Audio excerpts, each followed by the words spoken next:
Westbrook straight away three. Russ, clean up. 80 second chance points.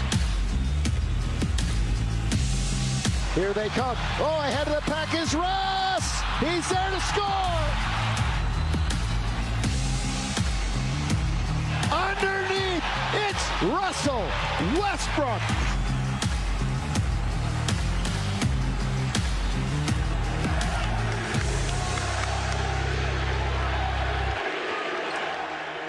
There is a lot for fans to like from what they've seen with Russ and his new role coming off the bench. It's time for Fish's Focus, brought to you by Morongo Casino Resort and Spa. Good times. Good times, indeed. What did you see from Russ in this last game, Fish? He was outstanding.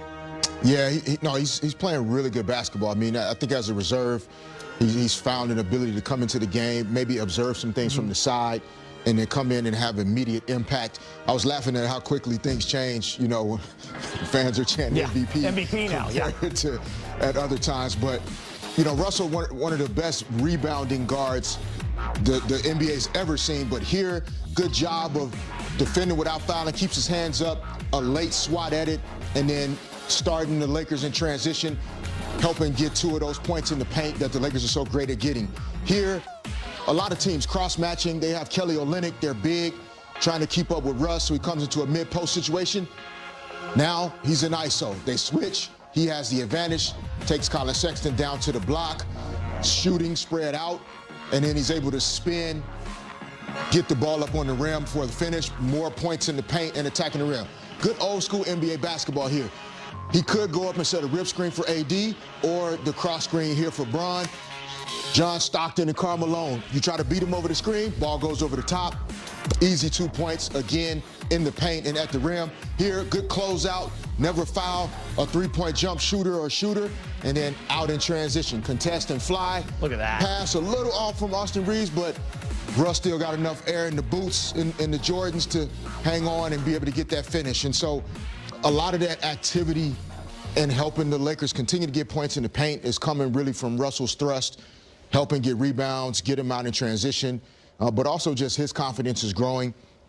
Played great against Utah. They didn't get the win, but hopefully he can keep it going. Great breakdown as we welcome Big Game and Brez back in the fold. I want to show you guys some numbers. Here's Russ, and just kind of proof that he has settled in nicely with his new role off the bench. In his last 4 games, he's averaged 18.8 points per game, shooting 51% from the field, 41% from 3. Stark contrast from his first 3 games in a starting role where he was averaging 10.3 points per game and only shooting 28%. Big Game, I know you've mentioned this, that you love his mindset and just what he's done for the overall bench and the team, and just with the kind of the spirit he's playing with, that vibe he's playing with. And the crowd loves it. Everyone loves it.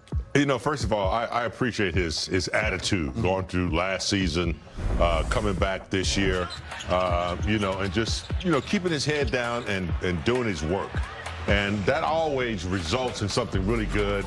I think he's not thinking anymore, but I do like him coming off the bench. There's always that first time in your career, you know, where you got to make a sacrifice or you got to do something new. I think this might be it for him, and he seems to have accepted it. He definitely has the ball in his hand, which I think he likes.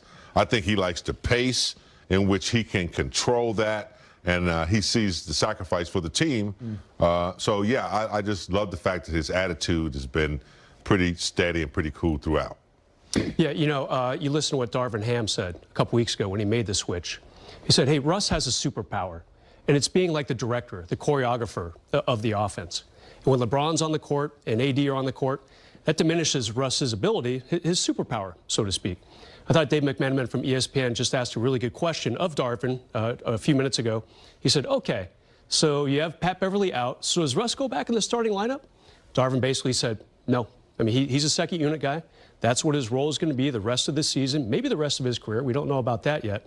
But it's pretty telling that Darvin has a chance to put him back with the starters. And he's saying, nah, he's going to stay where he is right now. And I think Brez brings up a great point. Jump in there, but he's finishing games. He's a part of that lineup when it really counts. So whether you come off the bench or you start, Fish, is that just more of something you just got to get through with the mindset? Yeah, it's a psychology. That's what when Brez made the comment about he's a second unit guy. Yeah. You can be in the second unit and not be a second unit guy. Lamar Odom, Manu Those are Ginobili. two different things, right? And so it's just the psychology of accepting the fact that just because you're coming off the bench, that doesn't mean you're necessarily a bench guy, perception-wise. You're still just as good as the first 5 guys, or maybe even better, that are starting the game.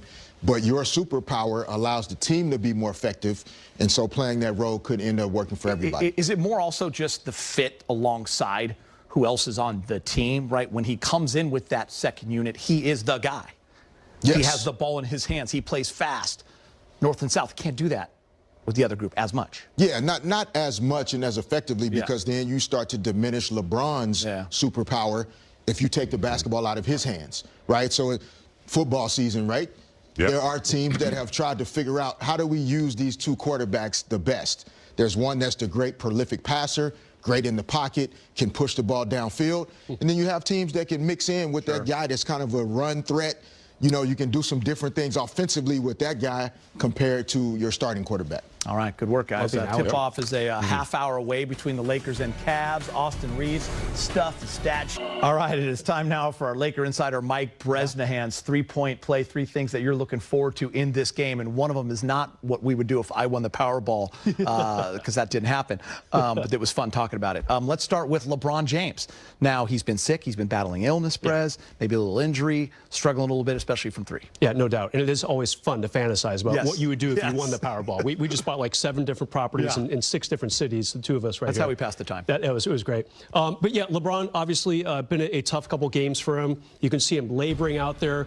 You give him a ton of credit, but you also look at the numbers here. He hasn't hit a three-pointer since last week almost, and the field goal percentage is down, plus minus down a little bit.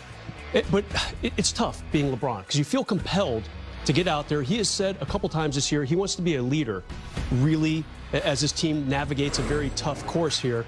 And yet he's struggling. Is it the foot?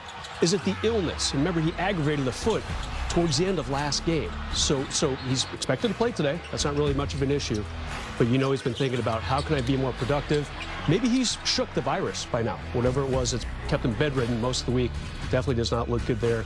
Just hasn't been himself the last couple games after a great start to the season. And he'd be the first to tell you that. But his struggle is still almost a triple-double. Yeah, exactly. That's the beauty of this That's a great struggle. Game. Yeah.